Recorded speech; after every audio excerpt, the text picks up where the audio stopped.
In this video, I'm going to quickly show you how to fix the white screen glitch when playing Roblox. So the first thing you need to do is press the Windows key and R, and then type in %temp %.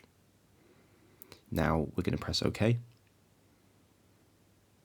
Now press the three dots next to View, press Select All, and then press the bin. So what we're doing here is clearing our cache. So the next thing you want to do is open up your Start menu, and then type in Roblox. You want to right click on Roblox player and press open file location. Right click on Roblox player again and do the same. Click open file location.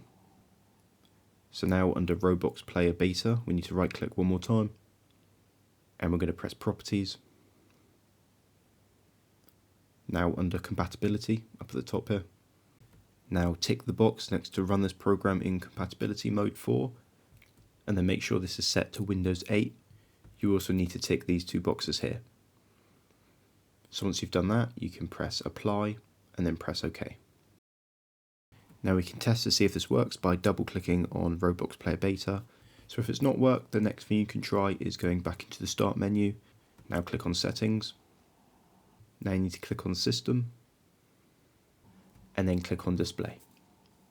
Now scroll down until you get to Graphics, and you want to make sure optimization for windowed games is turned on. So the next thing you can check is your graphics card is up to date. So go back into Start, type in Device Manager and click on this one here. Now you need to look for display adapters, so we're going to expand this, and now you can right click on your graphics card and then press Update Drivers. Now press Search automatically for drivers. And as you can see, my drivers are already up to date, so that's all good. We don't need to worry about that. So the next thing you can try is making sure our operating system is up to date. So go back into Settings. Now click on Windows Update.